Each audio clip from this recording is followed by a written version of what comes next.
Hello and welcome, everybody. I'm Gabor. Zoltan is always with me, and this is our eighth episode of Web3 podcast from Strategic Impact. As you know, we are still talking about the NFT launches, and we would like to share a lot of best practices with you. And today's episode, we will talk about post minting. And this is a broad topic, many interesting stuffs happening in this space. We really need to talk about the secondary market, Rarity Configuration, what we should do post reveal, how the collection floor price will usually drop. And we need to talk about time to delivery. And because this is where the real work starts and we really need to focus on it. And I'm pretty sure when we are in this phase, you already have a big community. You need to keep them. You need to make them busy and really deliver values. Interesting stuff's happening in this phase. So let's just jump in and let's talk about the secondary market, which is all about people will start to trade your NFTs, and they will go into the bigger markets like OpenSea and nowadays LooksRare. And this is an interesting stuff here because the secondary market opens up a secondary revenue stream Which with is the very, transaction fees. which is very important. Yeah, absolutely. Very important, and not it's happening, and lots of the projects are also offering their NFT holders who's doing the staking, sharing these transaction fees. Yeah. So a lot of people are using OpenSea currently.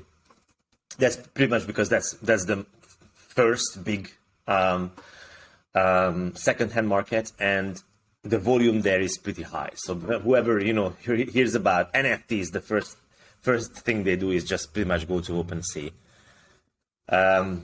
To be fair, you have to really look into what kind of NFT collection you have. If you are like super artistic, then you are possibly better at some other type of marketplace, which is specifically for artists, like Reddit Bros or things like that. But if you are, one of the, the hundreds ape collection or the typical NFT collection that we have, you usually go to OpenSea because you want that high volume, because with that high volume, you get that pretty decent royalty fee that you get after every single NFT that has been sold. So that's why people usually use that. But at the same time, you can't really forget that OpenSea is a highly centralized service, like super centralized. The only thing that is not centralized is the blockchain behind. So the asset is still yours, but the gateway into accessing that collection, the gateway of trading that collection, the gateway of listing it at all, is through a super centralized service that, by the way, is fully server rendered. It's not just a client-side application. It's using Next.js and stuff. And you really need to read the terms and conditions of OpenSea to make sure that your project is not violating anything that they might deem unfit for OpenSea purposes, because they will just simply delist. And in the last couple of weeks, months, we had many instances when collection owners were complaining that OpenSea just simply delisted their projects. And then, then if OpenSea delists your project, the first question people will ask, oh my God, is this a rug pull? What is going on? I'm losing the value of my NFTs. Where are my NFTs? They are gone. They have been stolen, whatever, because people don't really get what is really behind the technology behind it. They don't fully understand that the NFT is still there. It's just the collection, the gateway that you have simply lost. So you have to be very careful going to OpenSea, because you have to be ready. You have to be prepared for the fact that they might decide to delist your NFTs. And these days it's becoming more and more of an issue. So definitely you have to think about that. There are alternatives here. Yeah, and hundreds of cases are happening, and many project owners doesn't understand why are they delisted. And as far as I can see, OpenSea support doesn't handle it really well. They cannot really explain why the projects are delisted. Yeah, many it's just people. happening, Yeah. which is really bad, and I think it will hurt the reliability of OpenSea. Yeah, absolutely. Many people are And there are complaining alternatives. that it takes a lot of time for the support to get back to them, if they get back at all, which is quite frustrating. At the same time, OpenSea is not actually a big company. It's still a small, relatively small team. And you have to understand that, thousands of collections are born every day. So I can imagine that there is a lot of work on their plate. At the same time, with centralized power comes great responsibility. And you have to ask yourself, do you want to support that kind of mechanism of Web3 when one of the new giants will be a highly centralized service? But yes, as you said, there are alternatives. You can do LooksRare. LooksRare is more of just a UI over a set of marketplace contracts, and there are already new GUIs coming out for LooksRare. So if the LooksRare front end for any reason just goes away, there's another one which can still interact with the same services and the same contracts. So it's a more decentralized version, and it's becoming more and more popular. If you read the terms of services of LooksRare, it's significantly less restrictive than OpenSea's. The team is also much smaller, but it's a very interesting marketplace. It's really worth paying attention to it.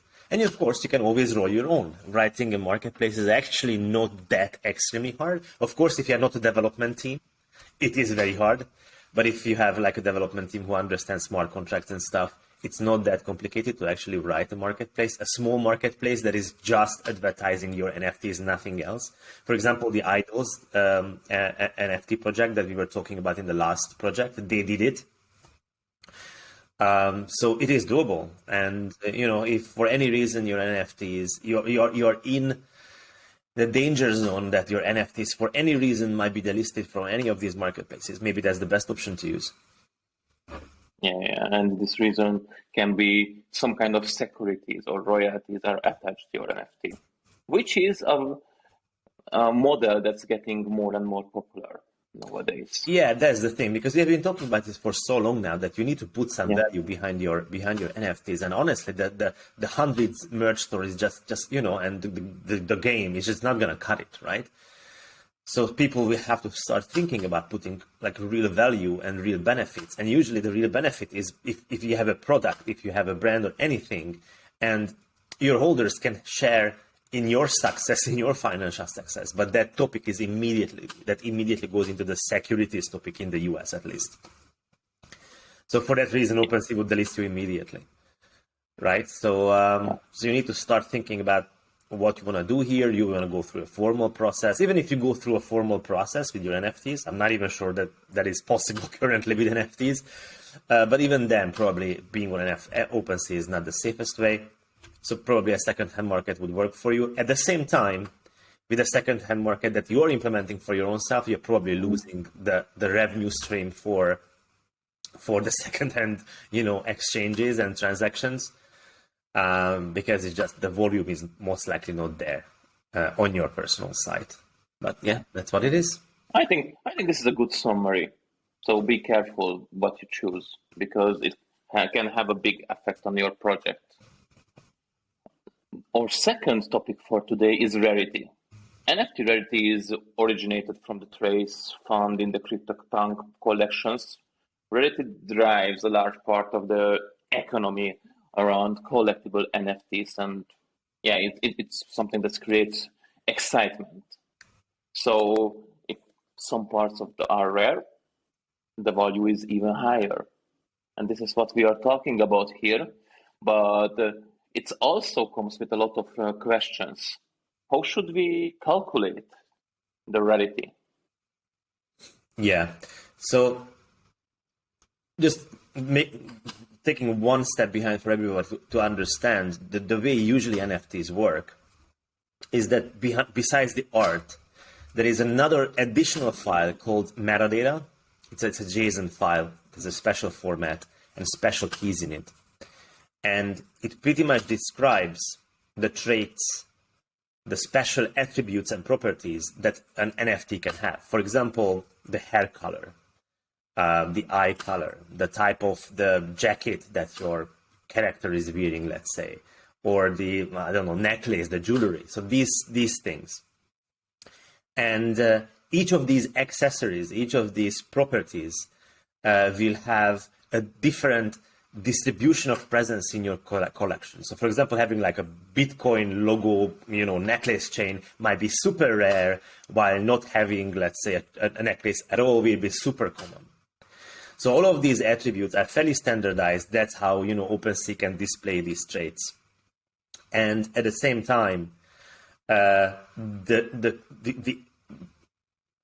set of these attributes on your NFTs will actually decide how rare your NFT is in related to all the other elements in your collection. And this is why it is very, very important to collaborate with Rarity projects, Rarity sites, which will list your NFTs as well. And whenever they look at a specific NFT 1, 2, 3, 4, 5, they will list all the properties. For all the properties, by looking at the entire collection, they are able to say how special, what is the rarity score for your NFT, how special each attributes are, what other NFTs are in that same attribute bucket,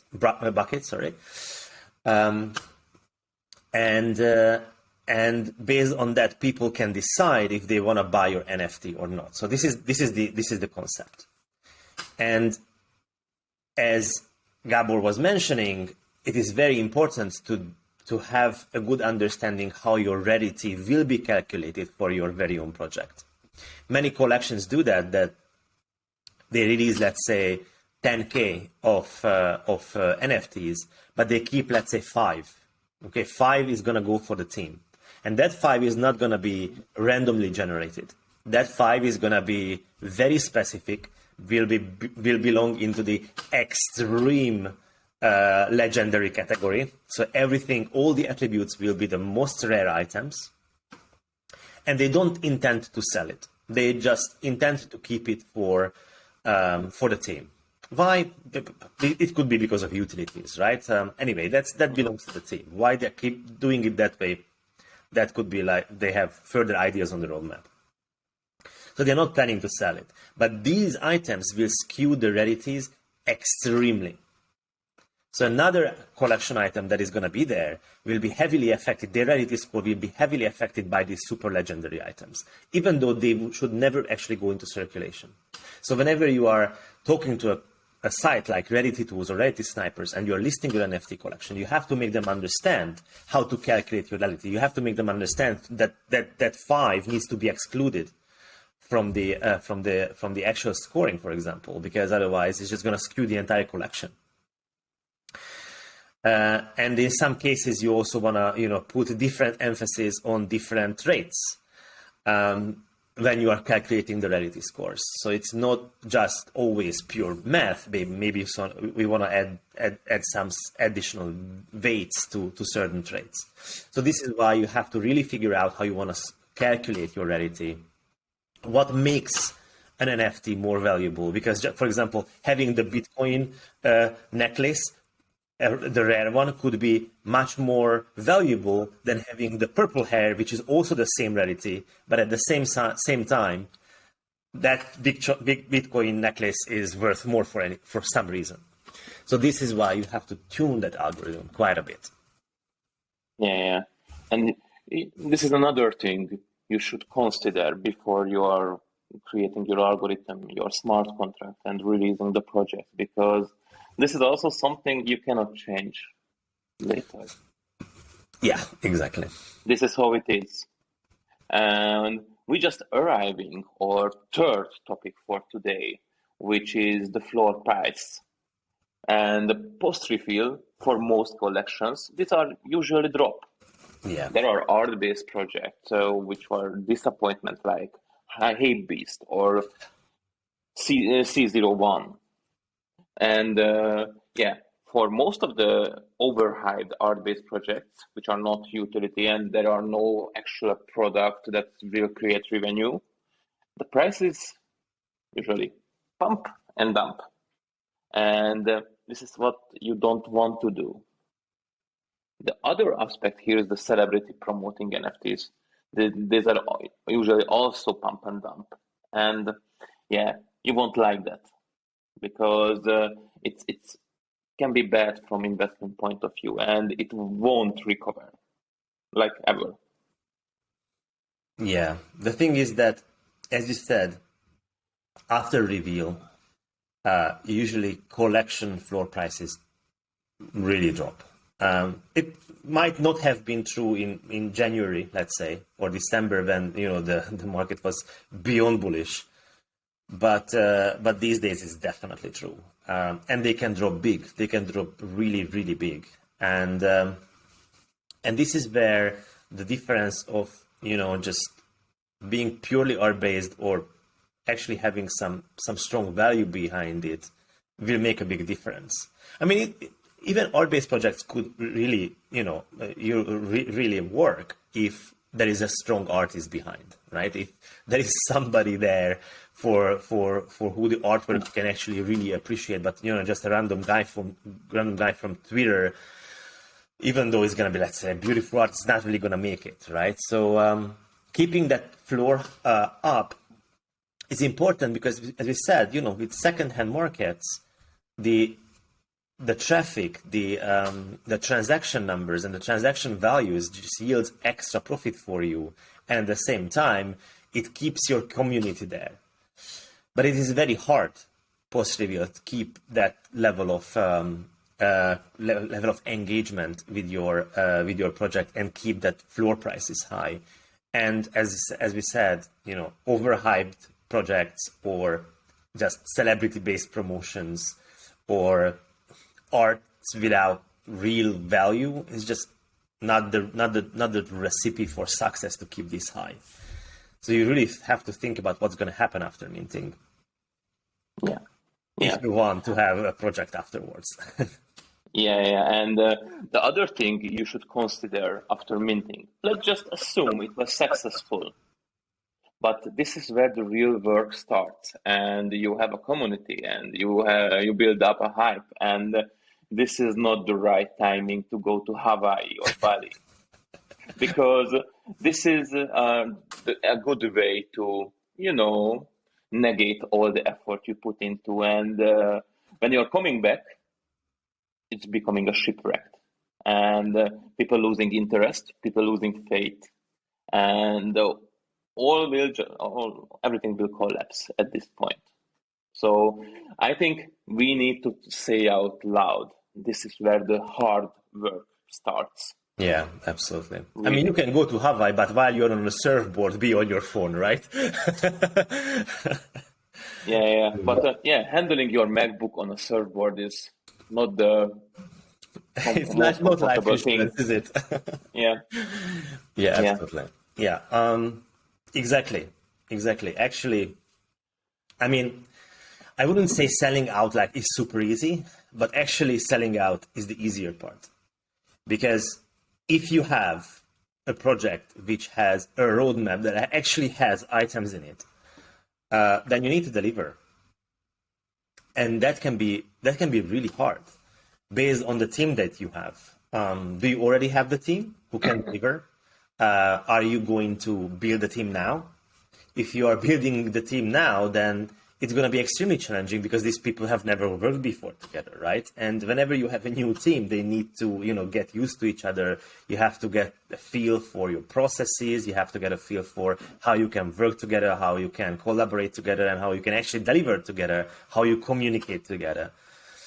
So a brand new team will be really challenging. And with this new team, you will have to deliver, right? So it becomes actually quite hard. It becomes a typical scenario of product delivery that, Gabor, you have done many, many times.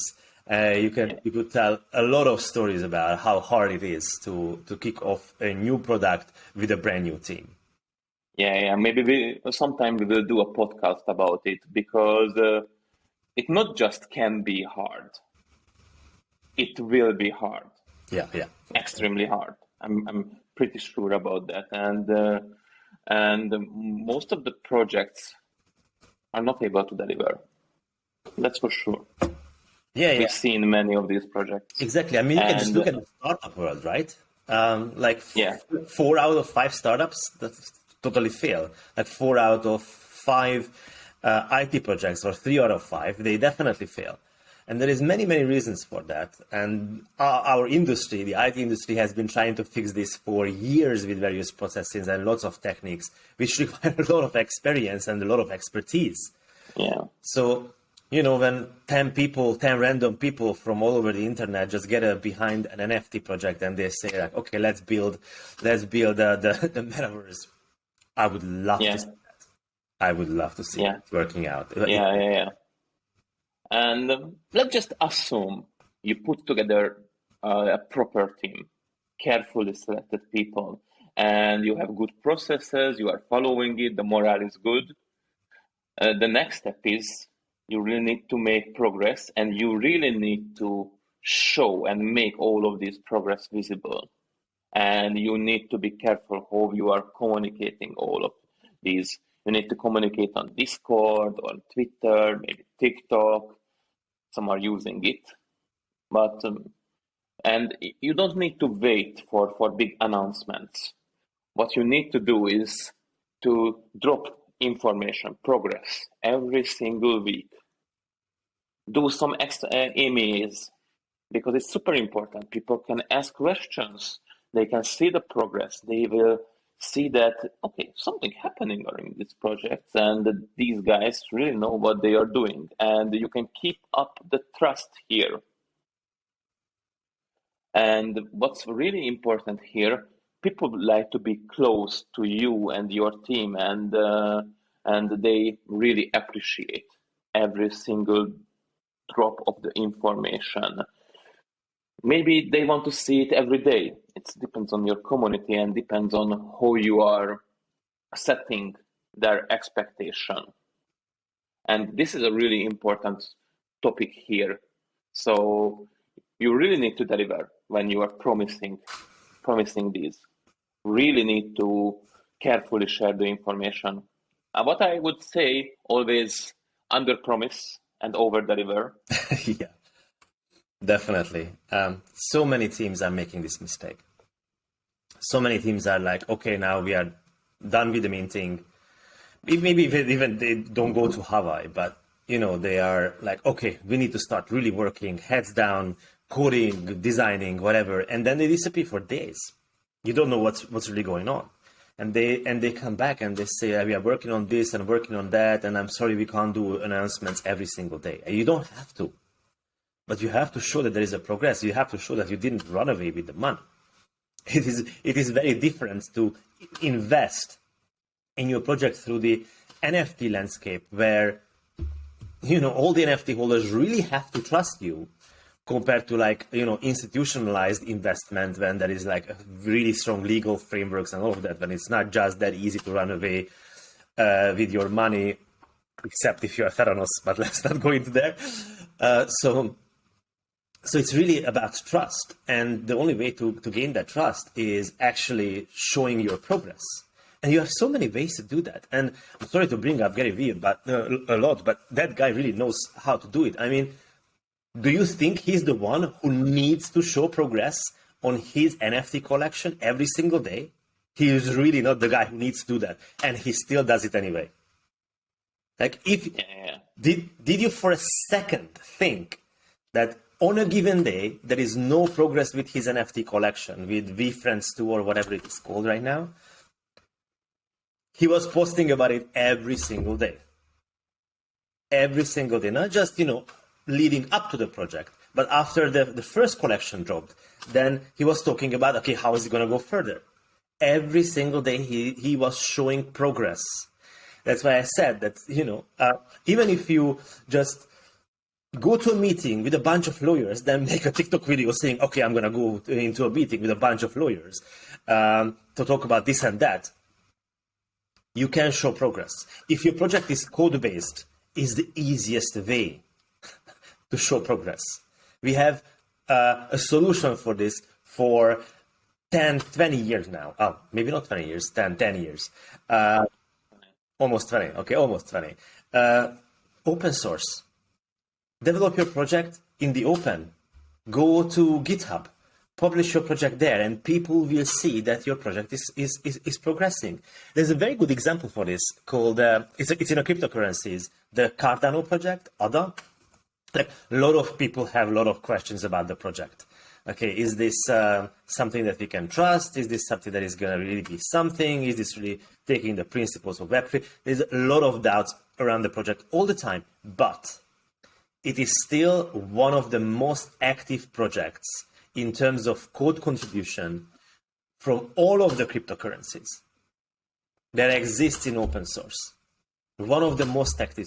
And this discussion alone is enough to drive that kind of trust that, okay, people are really working hard on this shit. I can trust it and I can invest in it because they believe in it. They are working on it. There's not a single day some valuable contribution doesn't go in there. See, so it is possible to do it. Yeah. And we just arrived into our fifth and the last topic for today, which is about the community. And as you see, today we are always talking about the community, and we are always coming back to the community because it's what's really matter here. And you really need to serve their needs. And I'm pretty sure there are many different kind of community members here.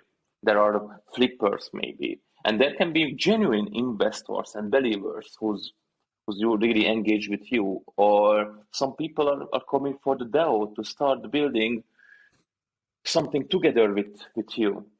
So many people have many different interests here, and you really need to find a way to communicate with them what they are looking for. Yeah, that's the thing. I think with all of the topics we have touched on the fact that it's, about community, but let's call it what it is. These are either investors or potential investors in your project. End of story. These people are paying for your product being, your NFTs, for some return. So it's not just some fanboys, texting you on Twitter. They are paying serious money. Like a mint price at 0.1, 0.2, 0.2 is, how much is the Ethereum now? Around 3K. It's always around 3K these days. Yeah. So it's like $600. It's like $600. That's a lot of money. I just ran into a Twitter post. Some influencer was saying that I can't get on a phone call with an NFT project, then I don't care to invest in it. And he was really right. And some people said, well, it's if you have like 10K followers, you can't jump on a call with all the 10K people. I mean, sure, you can jump on a call with 10K people, but there is not 10K people who is going to call you. And if somebody calls you because of your project, because they want to talk to you about investing into your project, you need to take that call. They are planning to pay $600 for a picture that you are creating. I mean, come on. Like, just apply some common sense. That is a very expensive product. Like, imagine going to a store and buying, let's say, a Gymshark pullover, and something goes sideways, and you try to contact support, and they don't get back to you immediately. You are on the roof immediately, right? You're going nuts. Oh, this is horrible. Like, imagine if Apple would start talking to you. Well, they won't take your phone call, but the support wouldn't actually talk to you when you're buying a $600 iPad or iPhone or whatever. Like, hey, it's all about talking to your community, because the community is your investors or your potential investors, and you have to flip that switch and act accordingly, and then figure out how you want to engage them. You are in the service business now. Exactly. You are selling something for them. They are your buyers, and they are expecting this service from you. Yeah, and I think this is a good last word for today's podcast. And hope you really enjoy this. Hope we can share the really great value with you. And we are coming back in a few days, and we will talk about the influencers. It will be also a super interesting episode. So see you guys. Bye bye.